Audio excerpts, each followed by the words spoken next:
micro. Preuve que je suis quand même de bonne foi. On va le tenir à la main. On va le tenir à la main. Est-ce que tu m'entends bien là? On va faire un petit test.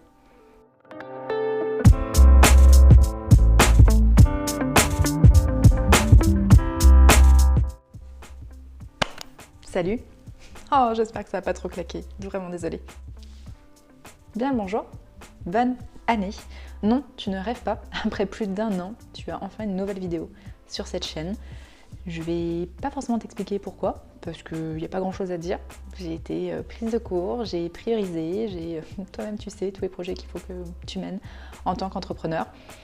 Et au mois d'août, cet automne, j'ai juste pas priorisé la création de contenu, j'ai pas fait d'articles, j'ai pas fait de vidéos. Ah d'ailleurs, il paraît qu'il ne faut plus, c'est un truc de boomer, de faire une introduction et de dire bonjour aux gens. Donc on va s'arrêter là. Je sais pas pour toi, mais début d'année est synonyme pour moi de, certes, bilan de l'année précédente, mais aussi d'objectifs, résolutions, appelle ça comme tu veux. Je t'ai déjà fait le coup l'année dernière en me disant ouais, objectif 2021, faire des vidéos sur YouTube. J'en ai fait une, je pense, 2, gros max. Et évidemment, je me suis encore emballée. Et cette année, je me suis dit, ok, 1er janvier, Andrea, tu vas faire des vidéos sur YouTube, tu vas faire des vidéos toutes les semaines. Non, je m'étais dit 1 fois par mois. Et puis, comme tu peux le voir, nous sommes quasiment à la fin janvier et pas de vidéo. Je voulais y aller par étapes, je voulais faire les choses bien. Et j'ai eu un échec retentissant. Non, pas tant que ça retentissant, mais quand même un petit échec et j'aimerais qu'on en parle, toi et moi. Petit café, histoire de t'expliquer un peu pourquoi. J'ai pas réussi. J'étais vraiment pleine de motivation et j'avais des idées et j'ai toujours des idées pour YouTube. Et le premier jour, alors que je m'étais fait un plan, je m'étais fait toutes les étapes, voici ce que j'avais montré, voici ce que j'avais découpé, etc. La journée a passé et je n'ai pas du tout filmé. Vraiment rien, soyons honnêtes. Et puis je me suis demandé pourquoi. Je me suis dit, il y a une raison. Je suis du genre à bosser, je suis du genre à dire ce que j'ai envie de faire et à le faire, évidemment. Et j'ai quand même creusé. Je me suis dit, ok, pourquoi je procrastine autant là-dessus? Pourquoi j'arrête pas de repousser? Pourquoi ça fait 1 an, en fait, tout simplement, que je repousse? Je me montre facilement sur Instagram. Je fais des facecam, ça n'a aucun sens. Je fais des facecam assez régulièrement. J'écris tous les mois. Je fais des conférences, je donne des cours à des étudiants. Donc, théoriquement, si tu as survécu à des étudiants, je me dis que tu peux survivre à tout. Donc, pourquoi je procrastine autant? Pourquoi j'arrive pas à faire des vidéos sur YouTube? Et en fait, j'ai trouvé 3 raisons à ça. 1, le manque de connaissances et d'expertise. Je sais pas si tu te rappelles, mais au tout début de YouTube, c'était fait à l'arrache. Genre, c'était littéralement une caméra, une webcam, le son était pourri et ça allait très bien. Et puis maintenant, en 2021, en fait, ça n'existe plus, ce genre de vidéo. Là, ça existe sûrement, mais on n'en entend pas parler. On n'a que des vidéos à la Léna Situation, je suis sûre que tu l'avais aussi en tête, qui est la reine du storytelling. On n'a que des vidéos ultra travaillées avec du matos quasiment pro, même si on se lance. Et on a des transitions, on a une histoire, on a un fil conducteur hyper poussé. Et en fait, le problème avec ça, d'avoir que des vidéos comme ça, c'est que d'une, ça donne l'impression que tout le monde peut y arriver. Ce qui n'est pas le cas, ça demande énormément d'heures de travail et surtout que ça prend ça en fait pour réussir sur YouTube.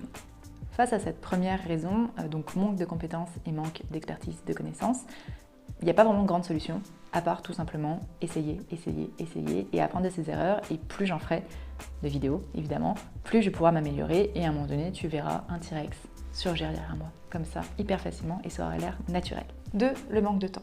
Alors oui, j'ai été hyper prise cet automne entre mes clients et les cours que je donne dans les différentes écoles et universités à Lyon.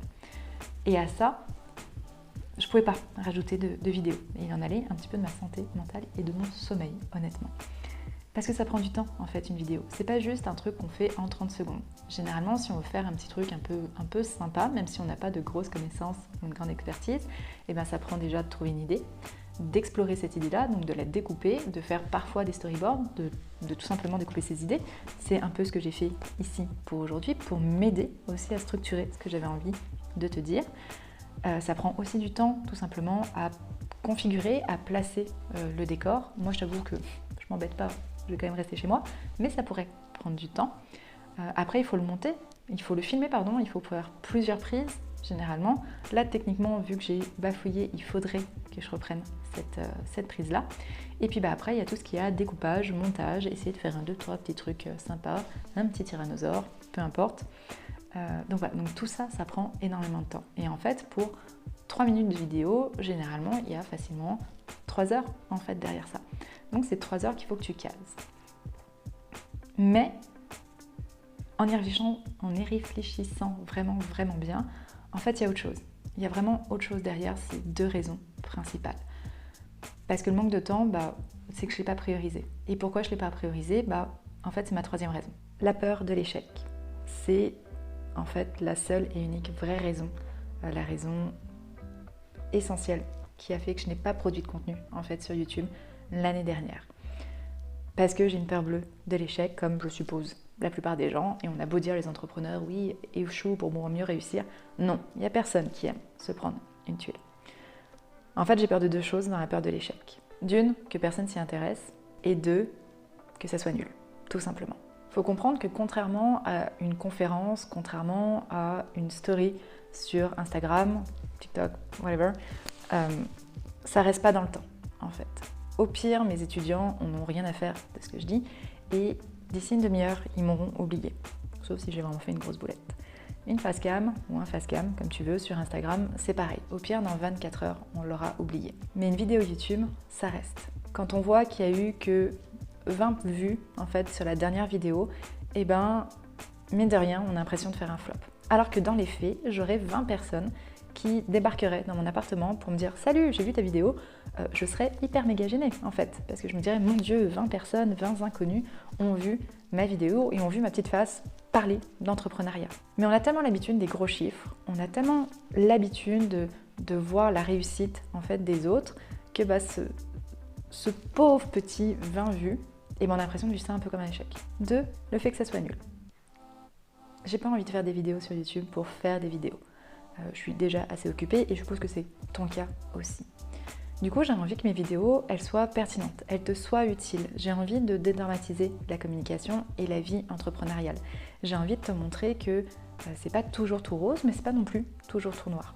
J'ai envie de t'aider à mettre en place ta communication et que tu puisses réussir tes projets, tes ambitions, atteindre tes objectifs. Alors du coup, je dois faire quoi ? Est-ce que je dois abandonner justement ces vidéos-là, la création et ce potentiel tout simplement d'interaction avec toi parce que j'ai peur d'échouer? Est-ce que je dois faire ça?